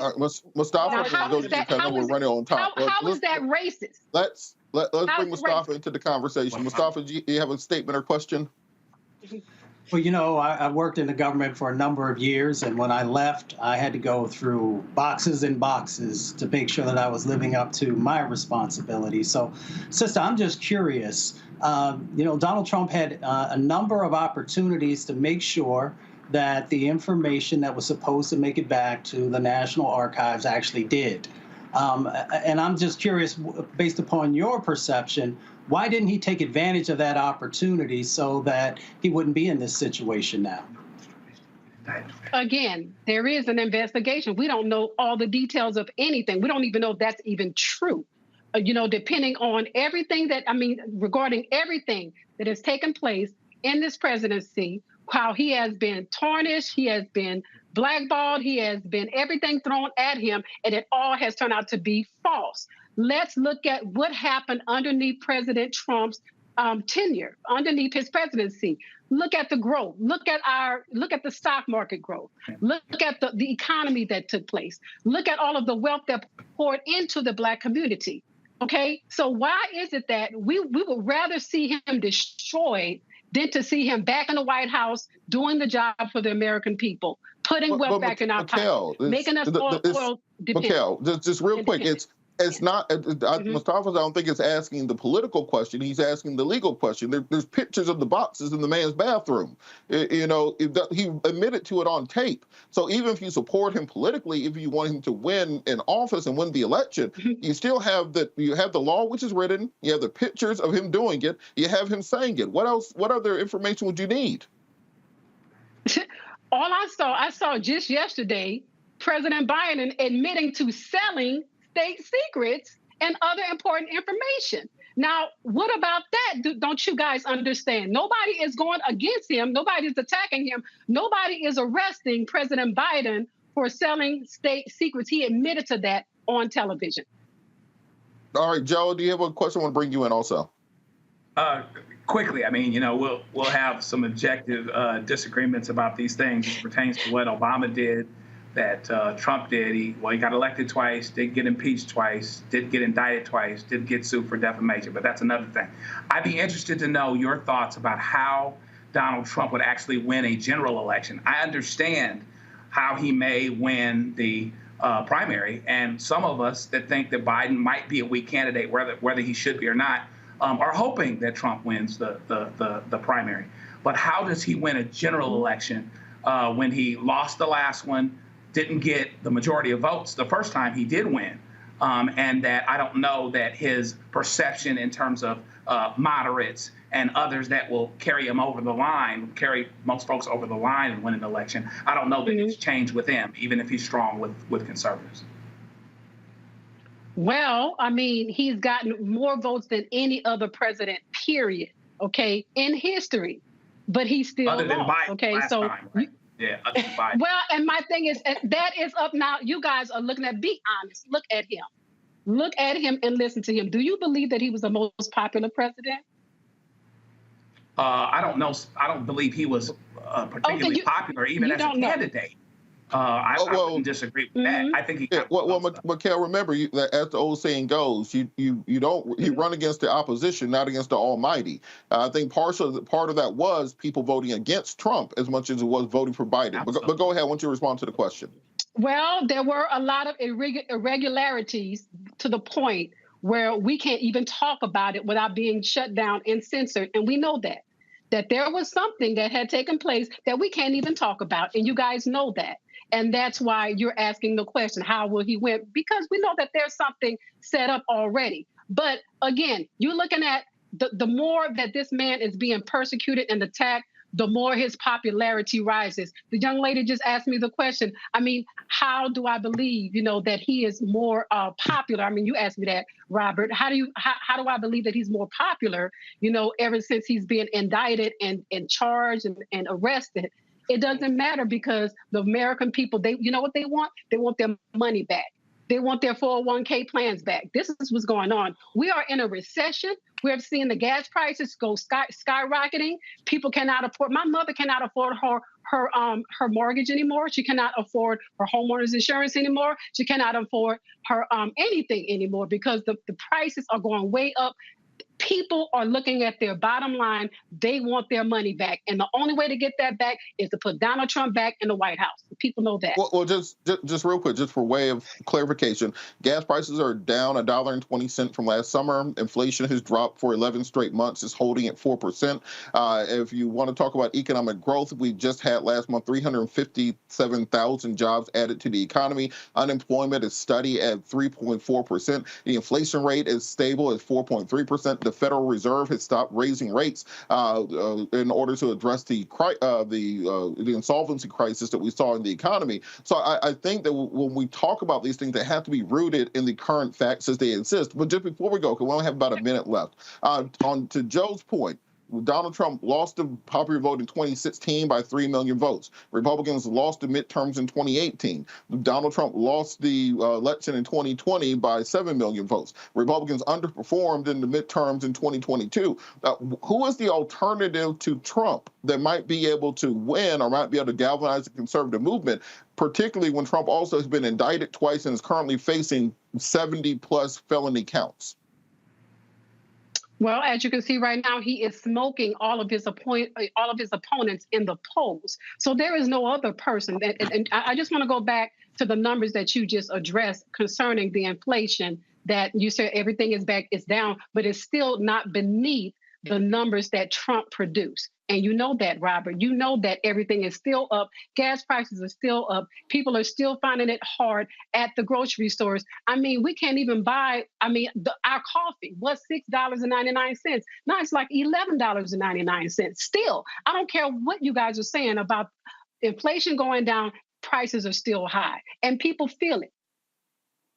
Okay, and so just of the remainder of the field, got about 30 seconds left. Is there any other Republican in the field that you think, let's say Donald Trump gets locked up, who do you think will be the Republican nominee in that case?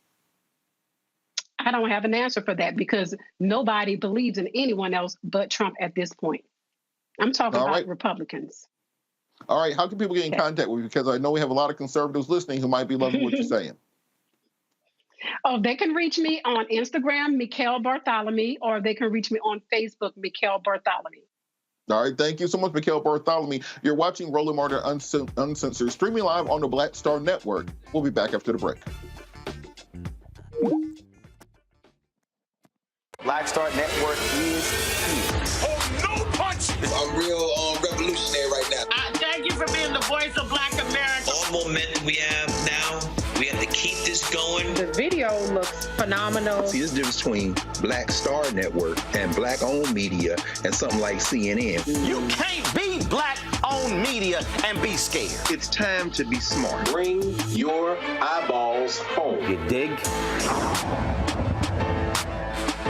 My early days on the road, I learned, well, first of all, as a musician, I studied not only piano, but I was also drummer and percussion. I was all city percussion as well. So I was one of the best in the city on percussion. There you go. Also studied trumpet, cello, violin, and bass, and any other instrument I could get my hand on. And with that study, I'd learned again what was for me. I learned what it meant to do what the instruments in the orchestra meant to each other in the relationships. Right. So that prepared me to be a leader. That prepared me to lead orchestras and to conduct orchestras. That prepared me to know, to be a leader of men, they have to respect you and know that you know the music. You have to be the teacher of the music. You have to know the music better than anybody. There you go. Right, so you can't walk in unprepared.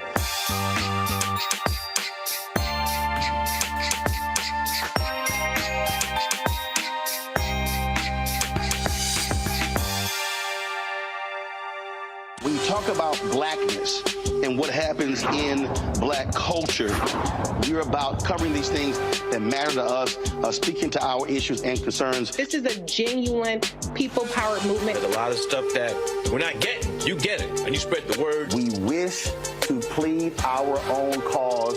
Too long have others spoken for us. We cannot tell our own story if we can't pay for it. This is about covering us. Invest in black-owned media. Your dollars matter. We don't have to keep asking them to cover our stuff. So please support us in what we do, folks. We want to hit 2,000 people, $50 this month, raise $100,000. We're behind 100,000, so we want to hit that. Y'all money makes this possible. Checks and money orders go to P.O. Box 57196, Washington, D.C. 20037-0196. The Cash App is $RM Unfiltered. PayPal is R Martin Unfiltered. Venmo is RM Unfiltered. Zelle is Roland at RolandSMartin.com. Hello, we're the Critter Fixers. I'm Dr. Bernard Hodges. And I'm Dr. Terrence Ferguson. And you're tuned in to Roland Martin Unfiltered.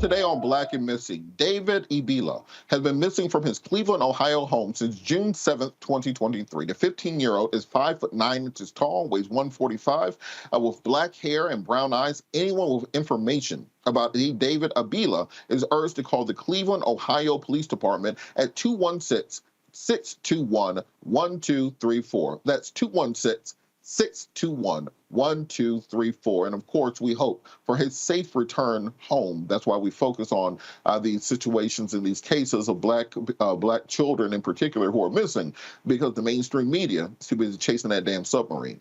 Going to the headlines, a white woman in Florida who shot and killed a black mother is formally charged with manslaughter.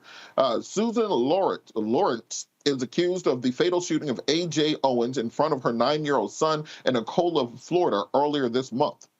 State's Attorney William Gladson says there is insufficient evidence of hatred, spite, ill will, or evil intent for a murder charge. Lawrence faces up to 30 years in prison with a manslaughter with a firearm and assault charges. I want to bring the panel in on this. Mustafa, what do you think about this decision to not charge this woman with murder for this killing, which I think if it was a slightly different dynamic, we wouldn't see this much nuance in this prosecution? Yeah, they fell short of what was required in this moment. You know, when they talk about intent, I mean, she has been very clear. Neighbors and others have shared the language that she's used, you know, the derogatory language, I should say, that she's used, and a number of other things. So it's not like there's not a track record of her having a problem with the children who were black and the black family there. So it's such a shame, because it also sends a message about the value of certain people's lives and which ones don't measure up to the letter of the law, really. Absolutely. And Joe, I'm going to call you Professor Joe for a second. I want you to take us to a 1L crim law class and explain the difference between a murder charge and this manslaughter with a firearm charge that she's facing. Your levels of murder, when you're involved in the death of another, are going to be connected to the intent, to what's going on in the mind. So, you know, your first degree is going to be, it's planned, it's premeditated, you thought it through, you had an opportunity to be cool, and you didn't do what you needed to do. Second level is going to be a little bit lower than that. In this state, you need hatred, spite, ill will, evil intent. Those are the things that could have gotten her second-degree murder. There is an argument that that was there. There was an extensive history.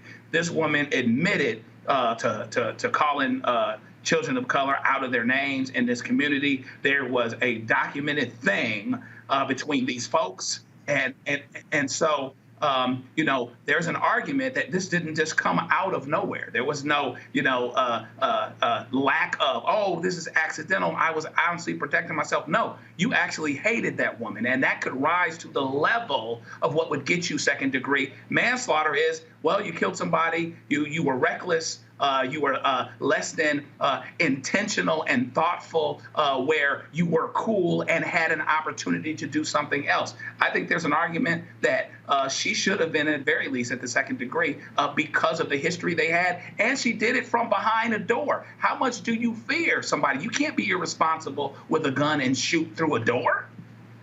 And I thought you were going to go deep and go through mens rea and actus rea and those things, but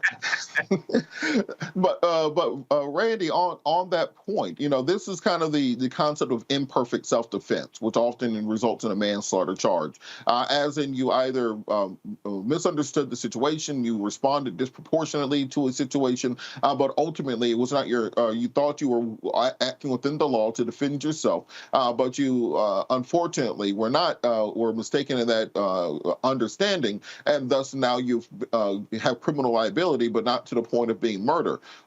We don't see that type of nuance often in cases where a black person shoots another black person. Why do you think so much leniency is being given to this woman, particularly given the circumstances, given the history that she has, and given that this murder took place directly from this woman's 9-year-old son?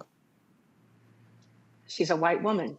She has been set up her entire life to be seen as the victim. Any time you watch even a Dateline or a 2020, typically it is a white woman being posed as the victim. Any fairy tale you read, most movies you see, it's the white woman being seen as the victim, although they are less victimized than Black women. So they can't even frame their minds to see her as a killer, as a murderer. And also, how often do we see white people own up to racism? I mean, they always say race was not a factor.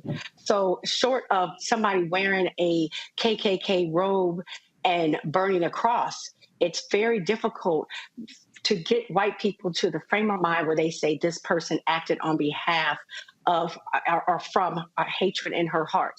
I don't see how this, like you said, I mean, how can it be fear behind a closed door? It just doesn't make sense. For those reasons, but convicting a white woman, placing a white woman and as a murderer is a very hard concept for this country. Extremely difficult because they've been brainwashed to think that white women are always innocent. That is what has been so beautiful about people filming things now and us seeing the Karens of the world, because before white women have always been placed as these innocent people that need protection. And actually Black men, how many sit in jail and have been killed on behalf of protecting a white woman. So when it's reversed, it becomes very difficult for them to get the justice that we deserve.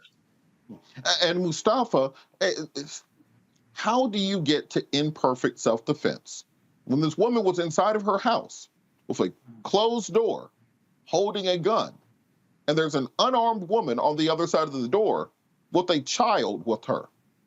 What imminent fear was she in? What imminent danger was being presented to where she thought she needed to resort to deadly force in order to do so? Unless this woman was breaking and climbing through your window, unless she was on the verge of kicking the door in. Otherwise, there's no idea of imperfect self-defense here. What do you think the rationale is for lowering this from murder down to imperfect self-defense manslaughter? Prosecutors want to win cases. So it went for the low-hanging fruit. I mean, we all know, any of us who worked around or are in the legal system know that prosecutors want to win cases. So I think that's a part of it. The other part, there is no rationale for this, because she could have very easily, if she felt that she was under threat, she could have picked up the telephone, she could have called the police, and they would have been there. And then folks could have worked out whatever the situation is. We know that there was, based upon reporting from folks who lived in the community and others, that this lady had a problem with Black children and with Black people. So we know where this is coming from.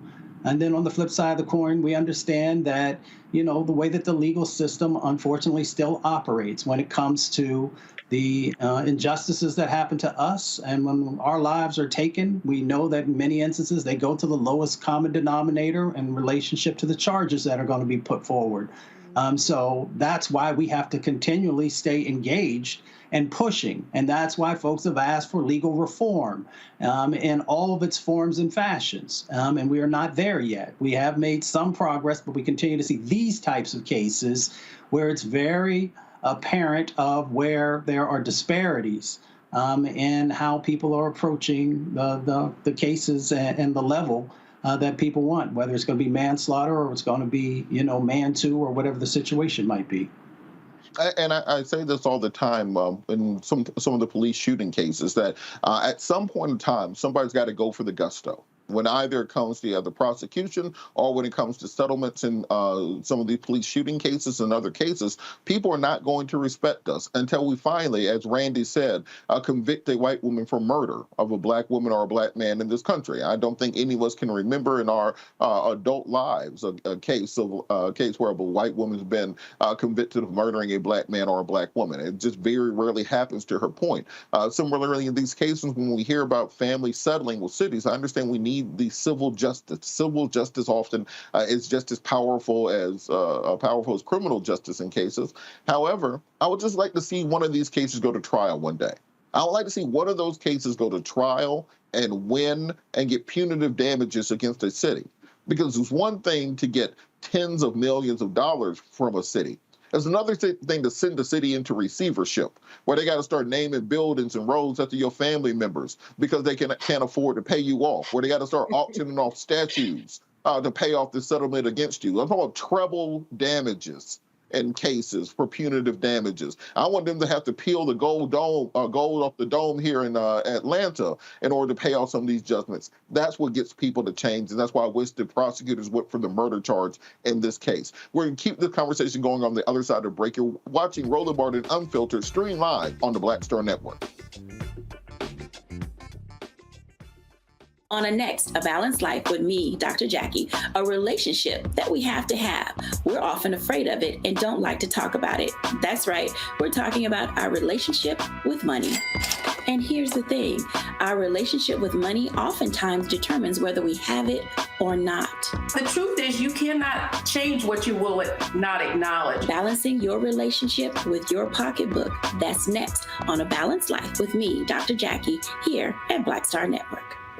On the next Get Wealthy with me, Deborah Owens, America's Wealth Coach, I'm sure you've heard that saying that the only thing guaranteed is death and taxes. The truth is that the wealthy get wealthier by understanding tax strategy. And that's exactly the conversation that we're going to have on the next Get Wealthy, where you're going to learn wealth hacks that help you turn your wages into wealth. Taxes is one of the largest expenses you ever have. You really got to know how to manage that thing and get that under control so that you can build wealth. That's right here on Get Wealthy, only on Black Star Network. Hey, what's up, y'all? I'm Devon Franklin. It is always a pleasure to be in the house. You are watching Roland Martin Unfiltered. Stay right here.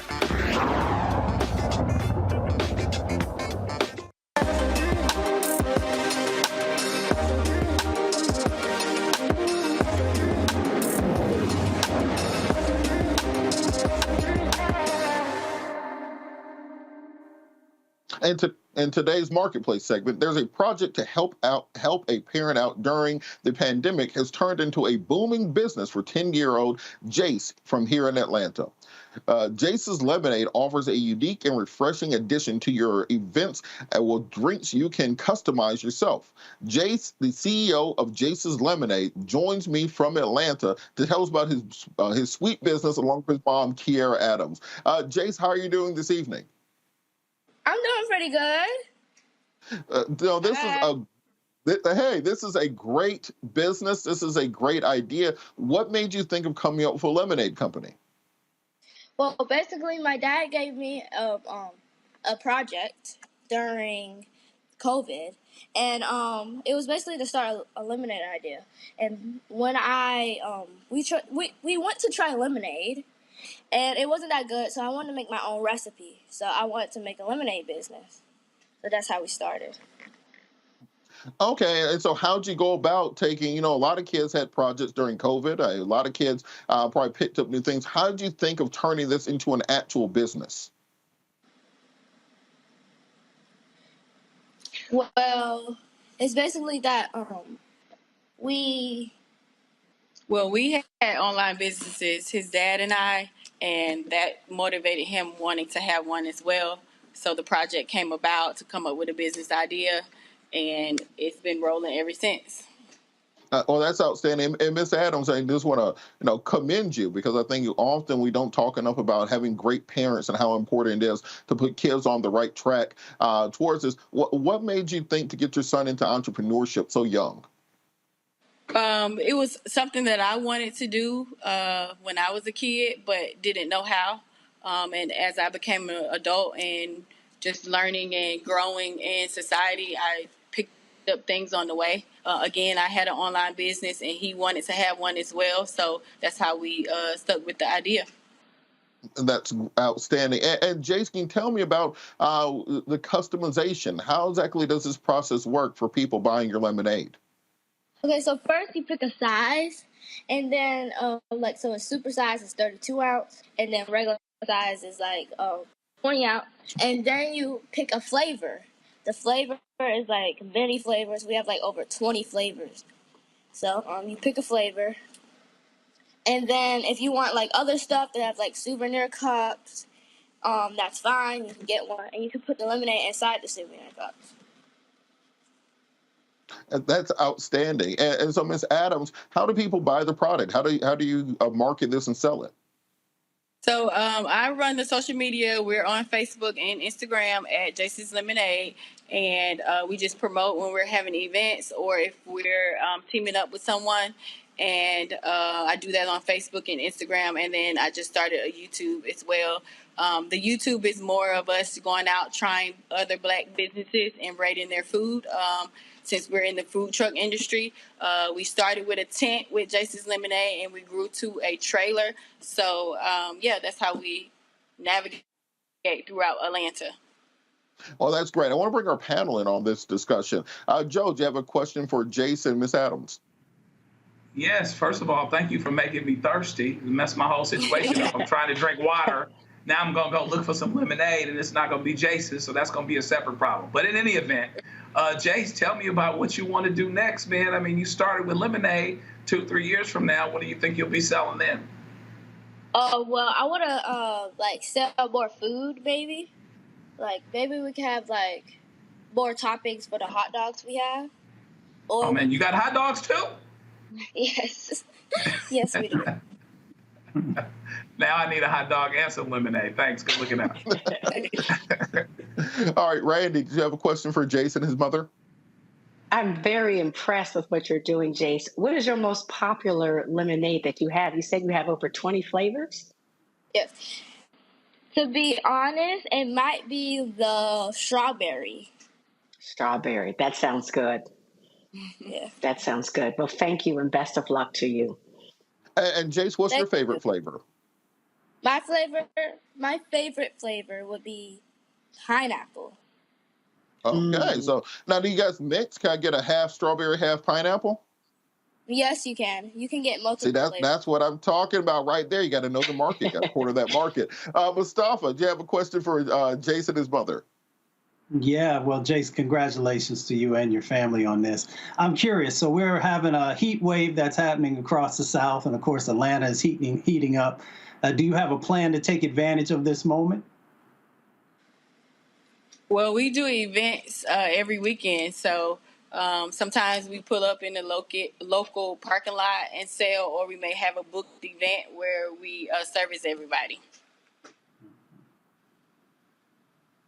All right, and since on that point, what are some of the things you guys have you guys connected with any resources here in Atlanta that can help you grow this business? Have you connected with any corporations that might be interested in investing? What's your plan on growing this out? No, we haven't connected with anyone. We would like to grow our online sales. We started with bottles, and like I said, we've transitioned to the trailer where we do a cup size. But we also want to keep that revenue also with the online sales. So we are working on trying to grow that. Absolutely. Well, back when I was with Rainbow Push, we did a yearly youth entrepreneurship panel where we would connect youth businesses with corporations that were in their same field to help them get the type of experience and education necessary to build these things out. We had one kid who was 13 years old who had a business fixing cell phone screens in his community and wanted to perfect that. We had another young girl who made her own wigs and was selling wigs at her high school and had monetized that and turned that into a career. And one of the great resources, I'm going to shout him out right now, over in Stonecrest, Mason Wright has a hot dog stand.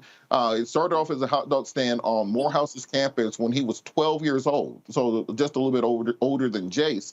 And that has grown into a freestanding restaurant now that he's 16 years old. And he has a couple times a year a youth entrepreneurship fair where his restaurant is. And I'd be more than happy to connect you guys to make sure that we are encouraging this next generation of entrepreneurs and giving them the guidance necessary to keep them on that track. And just kind of on that point, do you have a 5-year growth plan on this? Do you have a place where you want this to go that you're aiming for, or is it just you're seeing where it will go organically? It's kind of a little bit of both. We do have something written down where we want to get into stores. Actually, today is Jason's birthday. He turned 10 today. Oh, wow. And he got into his first store today. So we are now selling in a store off of Jonesboro Road in Atlanta. But yeah, we want to grow, kind of see where we land. We have talked about doing like a container store somewhere, maybe on the Beltline or somewhere wherever we could land. Now, have you put together any, I'm getting into weeds here, folks, so if you have a kid that you want to start a business for, grab your notepad. About to do the same thing you would do if you were in my office. So now, with this, have you guys put together a presentation or a deck that could explain to people, basically a one-pager, on what the business is and how it can grow, how they can invest in it? Because often working capital for small black businesses is the number one barrier to growth. We all think that we have to have, $500,000 cash to grow our business out. When in reality, if you look at what most majority company or small startup companies do, they'll either get a medium-sized loan in order to finance their growth, or B, they'll do a round of investing to help people put money into it so they can grow out of that. So if you guys consider putting together a type of presentation where people can invest in the business and help it grow even beyond simply buying the product.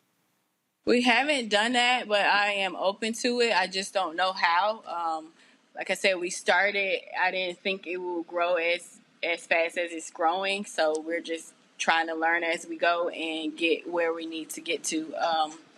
Things changed a lot with Jace. I always ask if he wants to continue to do the business. He always says yes. So as long as that's the answer, then we'll continue to do the steps we need. All right. Well, now you're on Black Shark Tank. So this is what I want you to do. Okay. One, put this business down on paper. Make sure that you, the flavors particularly, make sure you brand those individually and write those recipes down. So instead of it just being pineapple, it'll be Jace's Magic Pineapple or something like that. Instead of just strawberry or wherever the mixtures are, etc. And make sure that these recipes are repeatable and consistent. Now, I want you to also put together a 5-year growth plan on this, comparing it to other small startup beverage businesses and where they were able to take those things to revenues-wise. A perfect example would be like Jones Soda, where they started out with somebody bottling it out of their garage, and now you can get it in most stores or most specialty stores around the country. Then also, I want you to do a SWOT analysis. So it's basically an analysis of your competition, of other people who are in this field, who are in this market, Find out who else is doing what you are doing, who's doing it better, who's doing it worse, and what makes your product distinctive from the things that they're doing. Also, I want you the guys to contact me after the show. There ain't no reason we should be in Atlanta and we're not helping each other out on things like this. And the reason this becomes important is, one, you can go the independent route of taking this, branding it, getting a big social media following and selling things directly. Or two, you can go the acquisition route. We're right here in the world of Coke here in Atlanta. If you build this thing out, I couldn't imagine Coke not wanting to partner with somebody like Jace in order to sell products to Generation Alpha and Generation Z. So it's all about putting this thing together and seeing how big it can grow. Just remember, you have to have make your ambition bigger than anything you can imagine, and you'll see where these things can go. How can people get in contact with you guys? How can they order the product? They can go to our website, jaseslemonade.com. That's JASES lemonade.com. And then we're all on every social media, Facebook, Instagram, TikTok, and YouTube at Jace's Lemonade. Well, thank you guys so much. I'm so proud of you. Happy birthday, Jace. You're an inspiration. You're going real far, fella. Thank you so much for all that you're doing. All right. That's the episode of Roland Martin Unfiltered. Roland should be back with you tomorrow. Got to thank the panel, Mustafa Santiago, Ryan D. Bryant, also Joe Richardson for joining us. Thank you to Mikel Bartholomew also for taking a conservative position. It ain't easy to be in the gauntlet, but she held her own. And as I say to end every show, the words Gil Scott Heron, no matter the consequences, they're fierce to grip your senses. You got to hold on to your dream. Hold on to your dreams, America. Our network is here. Hold no punches. I'm real revolutionary right now. Support this man, Black Media. He makes sure that our stories are told. Thank you for being the voice of Black America, Roland. Stay black. I love y'all. All momentum we have now, we have to keep this going. The video looks phenomenal. See, this difference between Black Star Network and Black-owned media and something like CNN. You can't be Black-owned media and be scared. It's time to be smart. Bring your eyeballs home. You dig? Pull up a chair, take your seat at the Black Table with me, Dr. Greg Carr, here on the Black Star Network. Every week, we'll take a deeper dive into the world we're living in. Join the conversation only on the Black Star Network.